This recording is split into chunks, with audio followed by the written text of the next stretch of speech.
Yeah, hi everybody. Welcome to the Graph Builders office hours. I don't know which number it is. We did quite a lot already.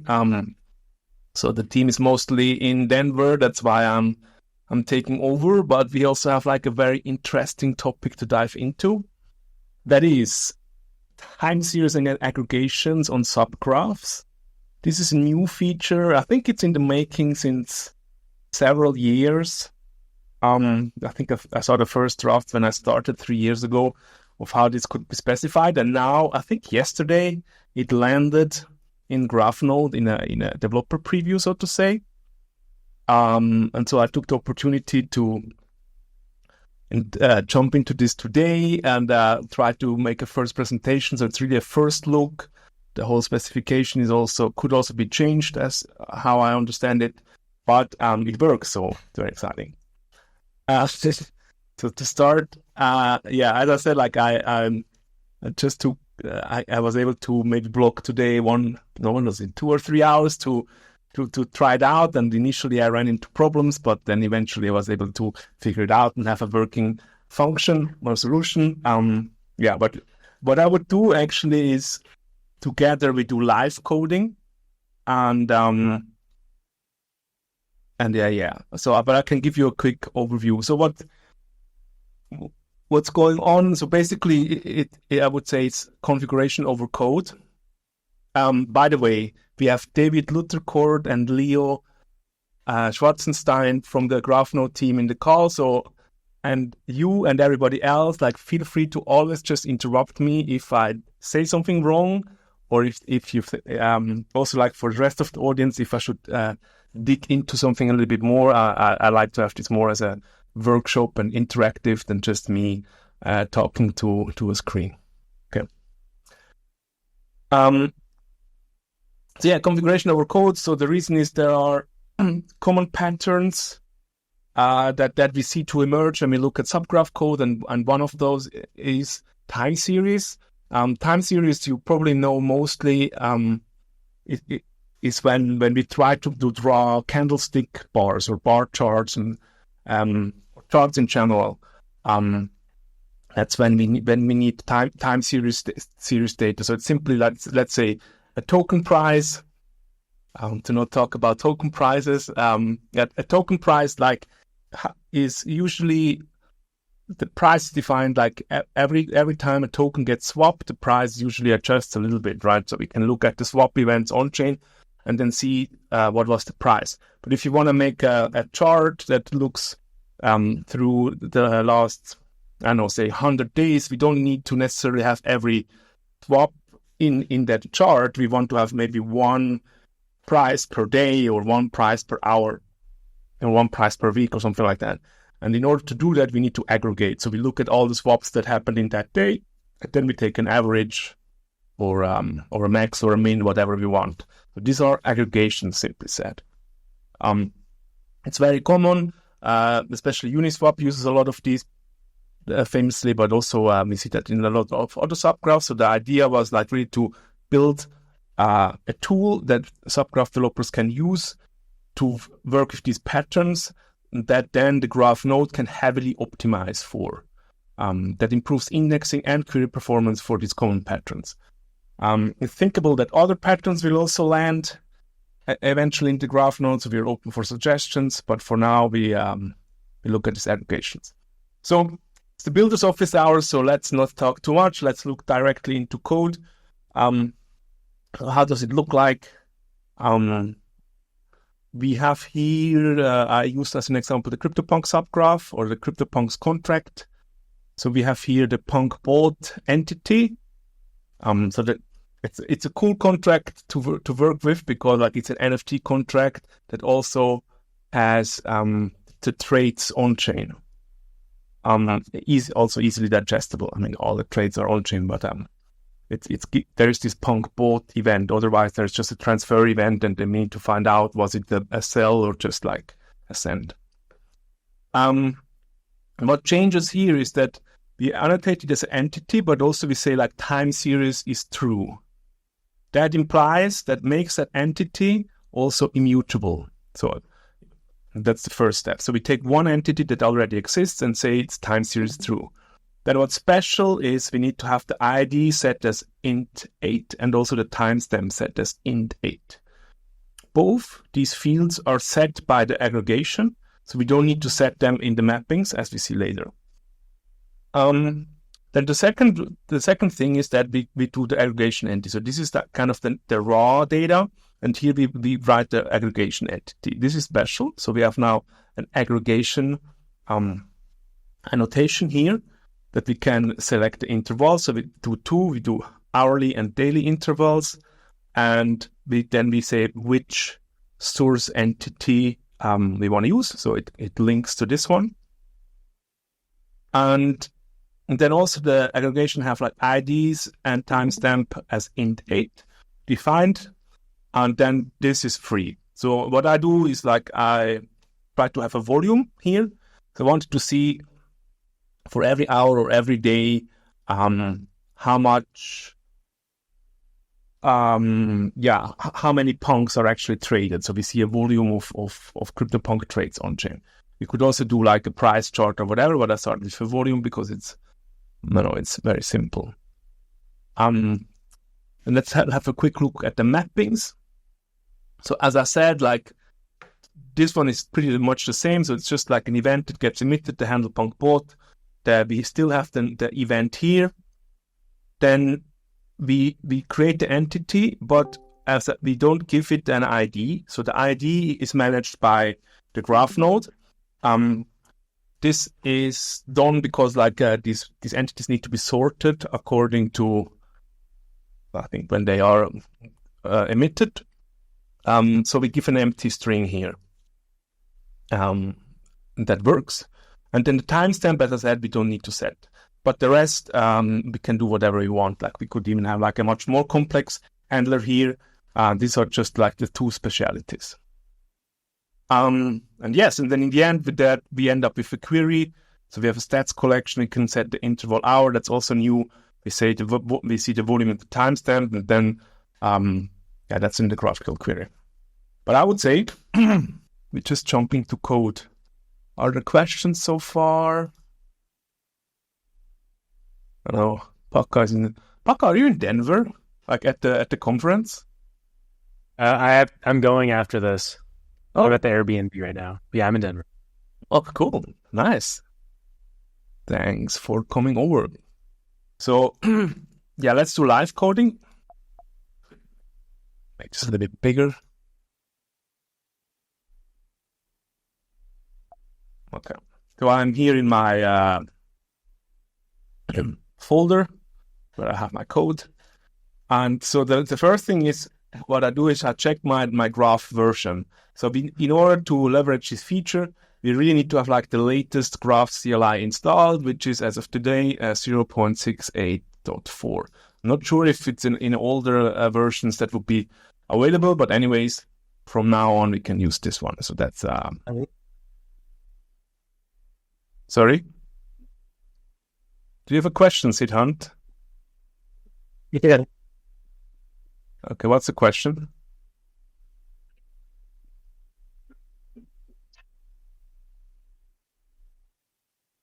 I don't hear you well, so maybe it's better you type the question into the chat.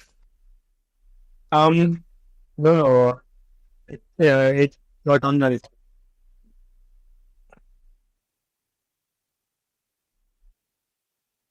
Okay. All right. So how it works? So we can just do graph init, and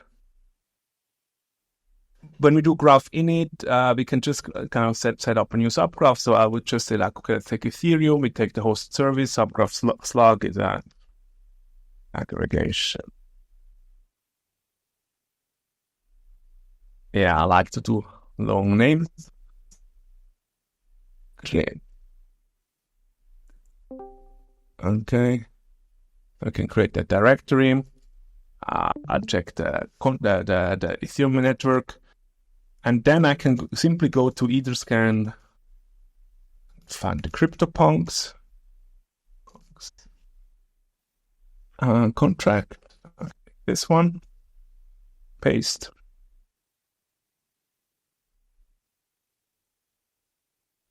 I don't know. After 4 retries, we have to start block. And it's best practice to also give the contract a good contract name. I also want to always start the index contract events as entities, and that's it. So I can initialize like a very simple subgraph already.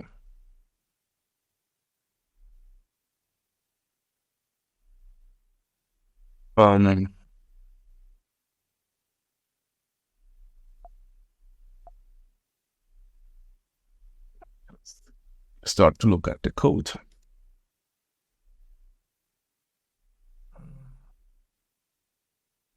Okay. So what happened here? We have like a normal subgraph. We have a subgraph YAML. We have these events that the contract has. The schema auto-generated. So far nothing special. I don't think we need to deploy that one because it's really not special. But in order to go into the aggregations, I can go with that version 1 up. Now I need to peek in the spec. Yeah, 1.1. So by the way, here's the spec I can share with you. So I need to increase this one. And I think that's it.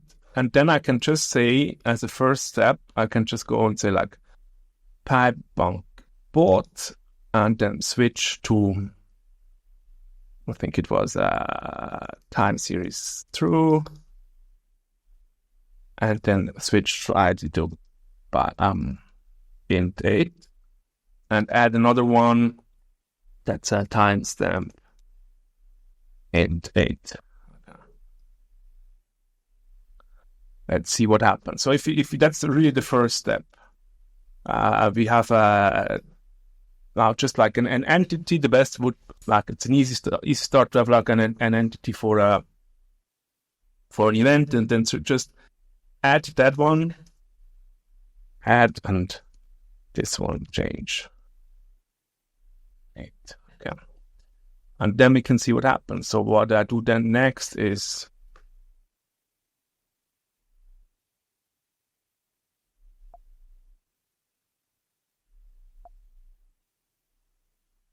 I can do the code gen and build and see if it's still working. Oops, no. So what happened? So clearly we changed the type to int 8 here of ID so that the mapping doesn't work anymore. That's simple. So we can go in here. I create the code gen and see here, it already tells me where the problem is. So the problem is here. See, because before it was bytes, and now it's int 8, so that's not compatible anymore. But anyways, we are good with empty string here. So it's simple as just change it to empty string, and then just try again. Oh, cool, that compiles. So we now have that one annotated as this one annotated as time series. So now I would be curious to see what happens if we just deploy that one. So we go to thegraph.com/studio, log in. Then we can just like create a new subgraph.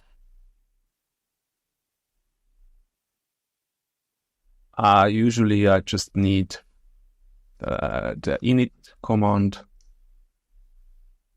So I'll have to later on switch my API key. And then I can just deploy, basically.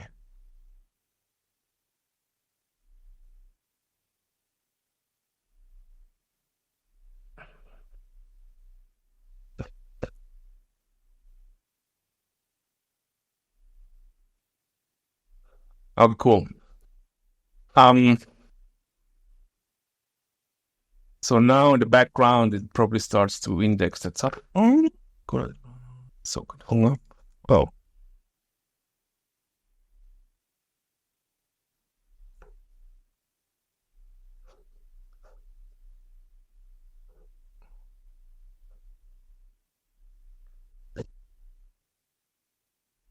Interesting. Okay. So the standard is, it's just retry. Whatever reason, I saw this socket hung up recently. Yeah, here we go.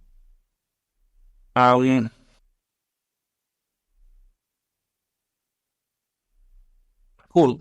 Now we see it's syncing. You can go into the logs. There is stuff going on. We see the entity count should go up eventually. I think initially in the CryptoPunk subgraph there are just the signs. But the reason why I'm doing this is actually because I want to show you already what we see here, what's happening in the schema. Because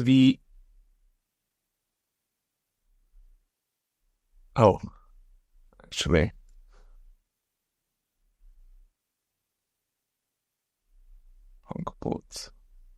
before it already had the entity.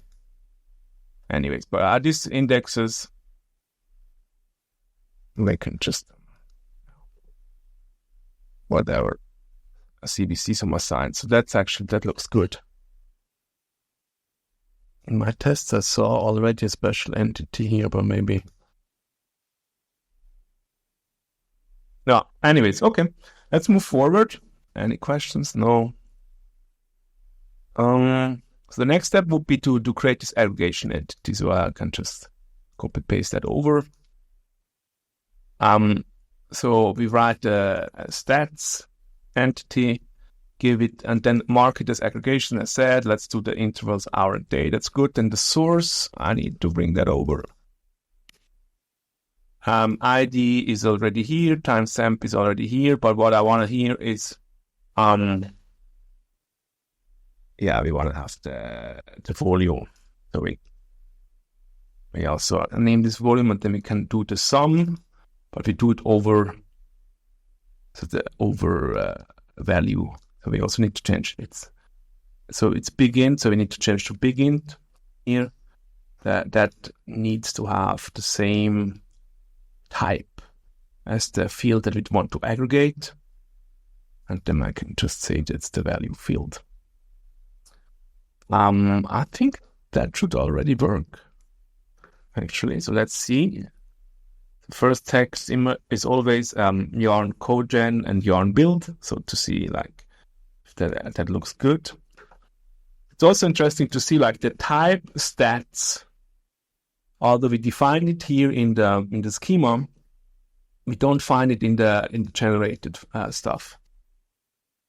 So the stats is not something that we need to do something about it in the mappings, or we can import or read from or something like that. It's an entity that is solely here for querying. But that's what we see. So here we see the entity, we see the aggregation. Okay. So let's see if we can deploy it again.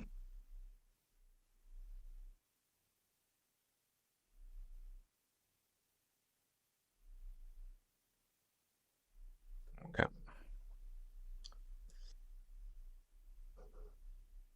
Yeah, that looks good. Let's see if we see the schema change now. Yes.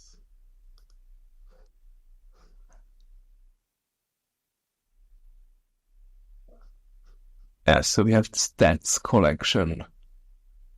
See, and then we can say the interval and the time.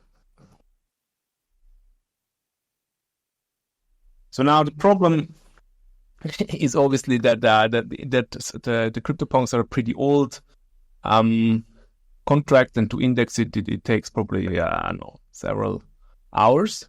But there is a trick that we can do here, and that is we just go back in time. Say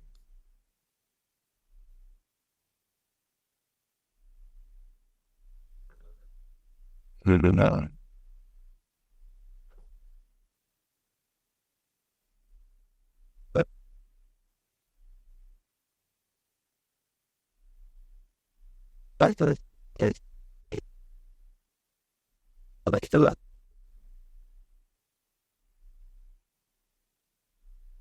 Yeah, let's go 4 days back. Oh, actually, we need more.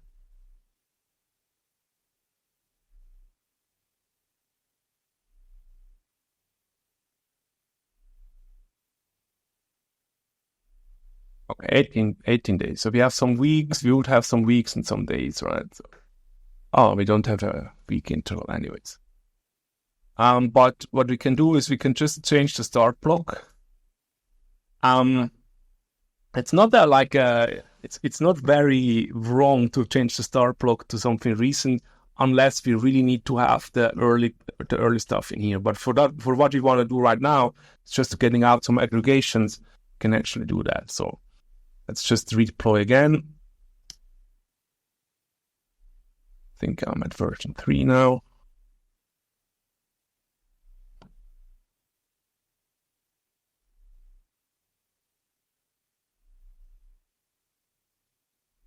And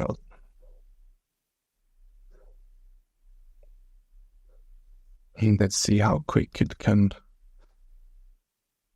get some entities here. In the meantime, I might want to send you over the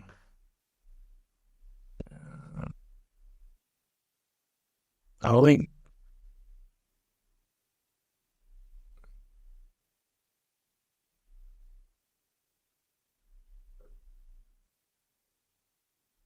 This one, I also have an example repo prepared that you can see at the end of this one. It has some links.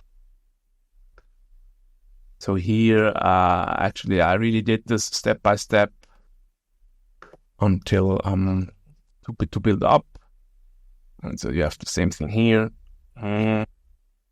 But what would be cool is actually to look into the one that I published. I published already one to the network that basically does the same. So we can also go in this playground and see what's happening. So on the right side, we see, again, the statistics.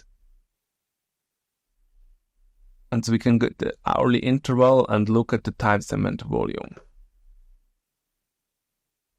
And see, here we have them. That worked. But actually, I don't know why we have time series here, because I don't have it in this one. Let's see.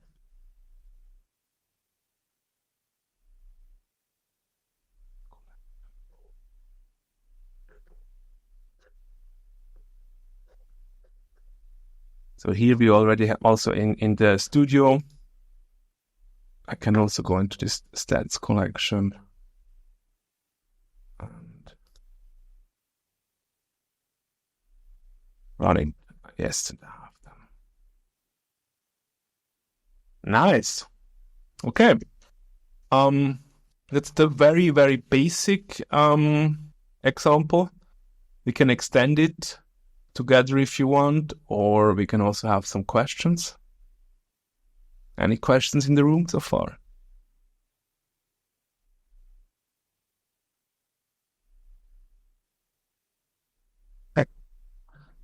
No? Hey. So then I take the opportunity so to ask, so that I can ask questions. I have a question for David, actually. Okay, yeah, go ahead. Nice. So why do I see here the time series collection? Yeah, so that, I mean, I assume you had a time series type in your schema, right? It shouldn't. If it just created a time series type all by itself, then that's a bug. But one of the bugs that was fixed recently was, as part of the aggregation, was it used to be if you had an entity type that whose name is already plural, like time, like stats, for example, or basically if we use some library internally to pluralize the name of the type to generate the API schema, and so if you add a stats type both the singular and plural are the same, and so you would only get one of those query fields. And now it makes it so that if you have a type that's already plural, it uses for the collection, it uses that type name _ collection to disambiguate it. Yeah, right. Okay, now I know why it's here, because I played around with this interface. Okay, yeah, I'm few, so it's not a bug, yeah. Okay. But since that pluralization library tells us that the plural of time series is time series, we generate for the query field where you can get many of them, that name _ collection. Yeah, okay, that makes sense. Yeah, exactly. Or we would do statsies, as Parker said. Yeah. So in my in the example, I think I used statistics. Yeah. Okay. Cool. Then it's very helpful. So if I have an event named blocks, it will be generated as blocks collection. Exactly. Yeah. Yeah. It's by the type name, right? Like you have a type in your schema that's called blocks, then you would have in your query schema, you would have a field blocks to get one of those entities, and a field blocks collection to do all the first, last, where, and so on filtering. Yeah. Cool. So we can actually try this out. So you see currently I have the stats collection, right? Because I have it here in written stats. But if I remove this S, I assume that library would see it as not pluralized. Now I can just deploy version 4.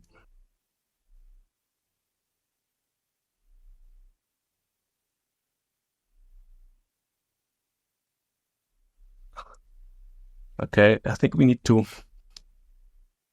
talk with the team about this. It's the second time it happens. But I think they are now currently working on something. So it could be that the index nodes are restarted or something like that. Let's try again.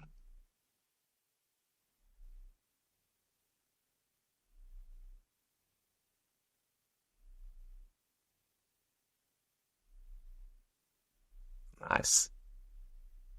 After 2 times. Okay. So we have, it's already version 4. I think to refresh the schema, we need to refresh, to get the schema, we need to refresh, but see, now we have the stats. Yeah, so we have this proven.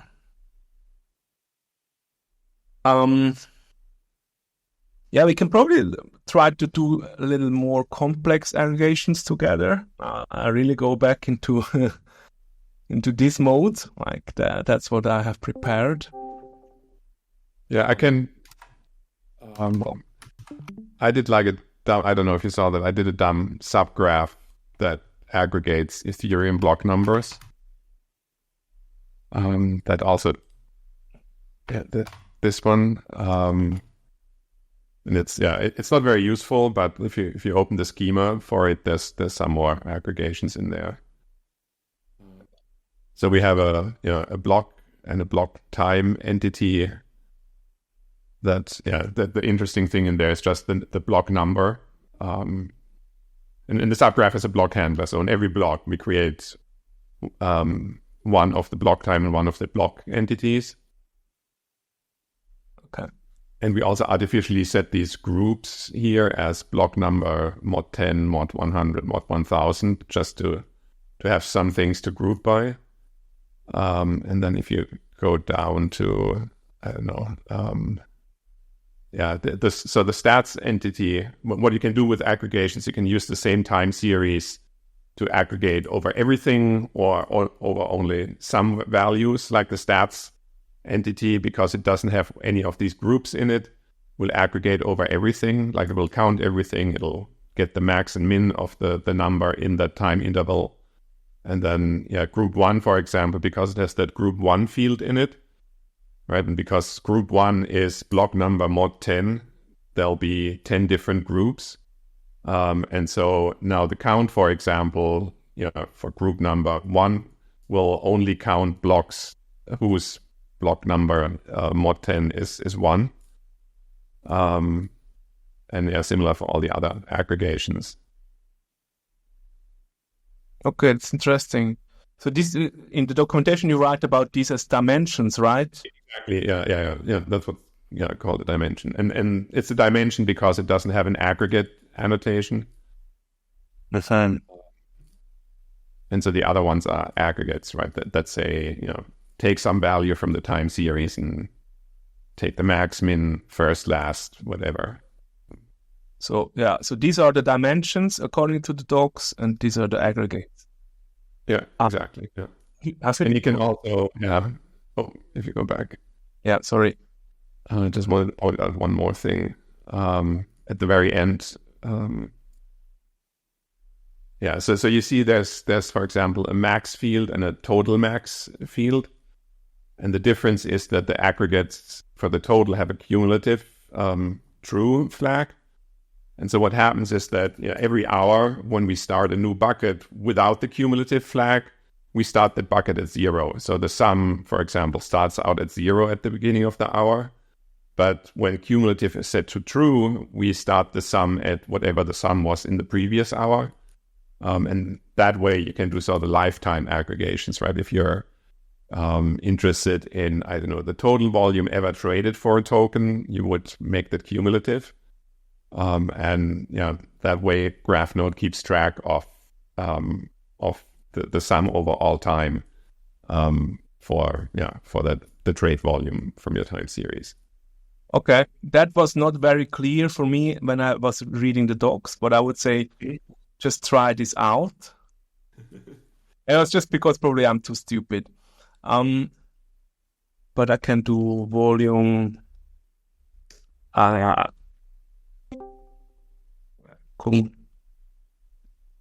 Cumulative.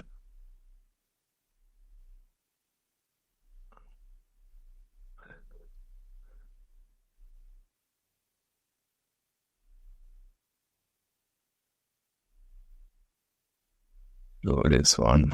Okay, that's it, right? Yeah.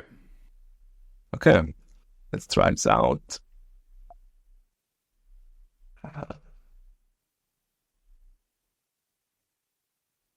And I can, while you do that, I can talk a little bit about why you would want to use aggregations. Like the main motivation for them was actually not so much indexing as queries. Because what happens right now when you manually do these aggregations, right? Like what people usually do in subgraphs is they have some entity type, in Uniswap type subgraph, it's usually called token or something like that, that keeps track, or token hour data that keeps track of these aggregations.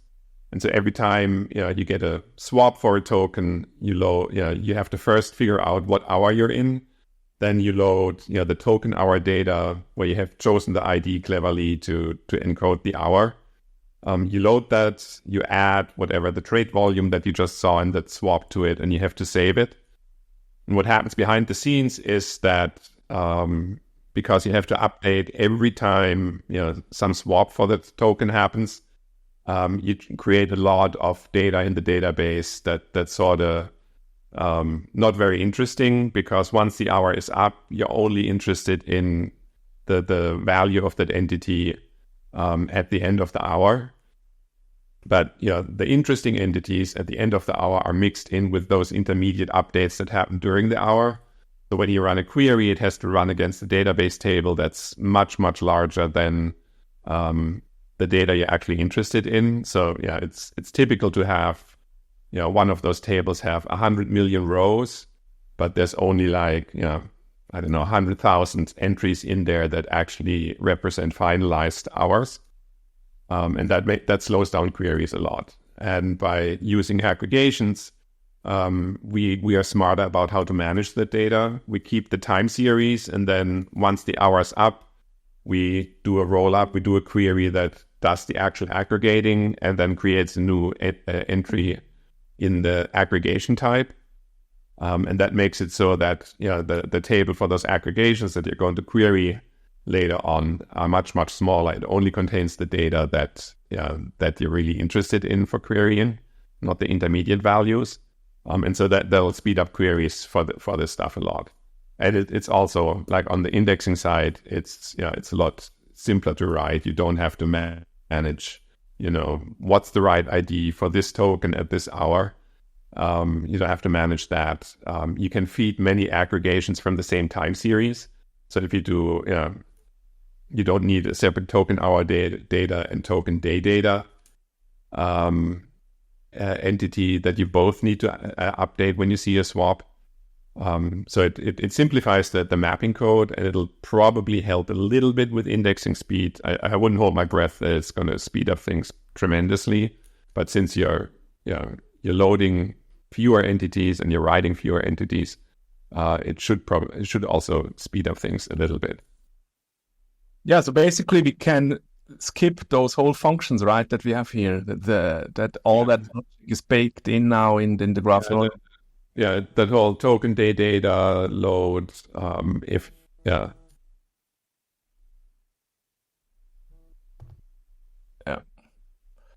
Nice. Okay, let's see if that. I think if we can see this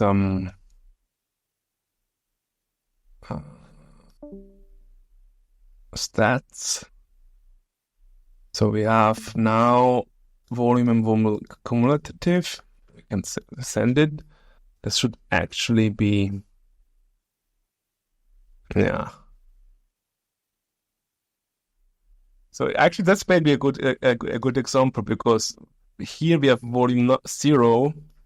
We just stayed at that one from below. So what I wanted to also know, David, if you're still here, the ordering is newest first, right?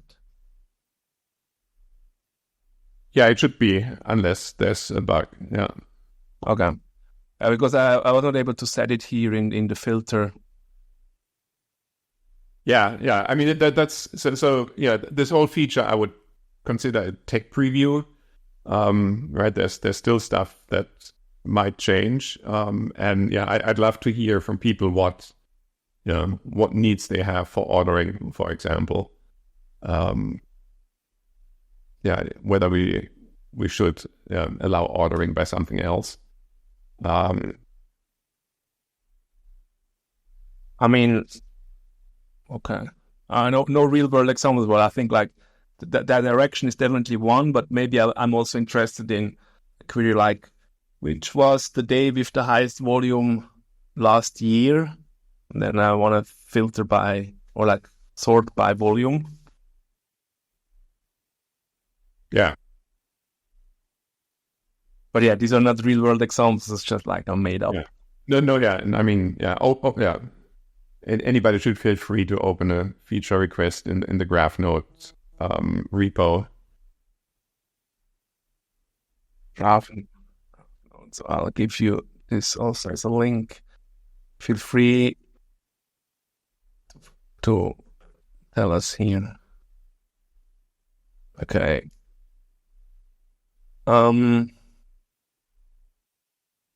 Yeah, it's very cool stuff. So we see the cumulative one. Did I also you posted the example one. Nice.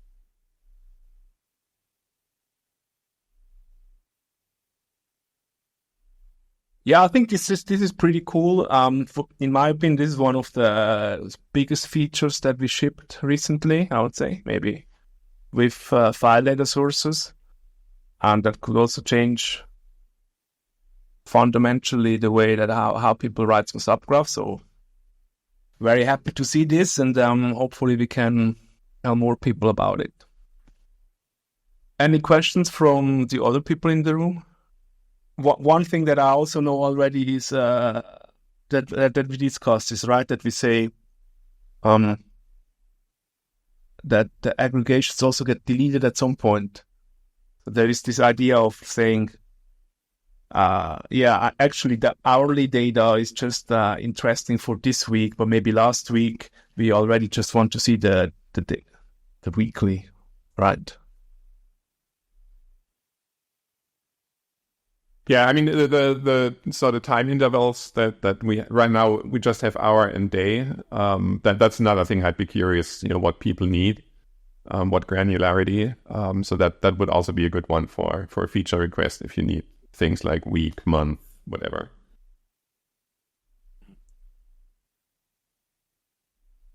Cool.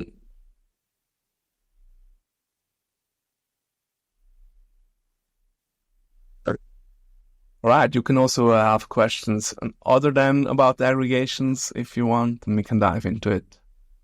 I mean, pull up. But I hope you enjoyed. Our artist did a great job, and we continue this for the next Builder Office hours.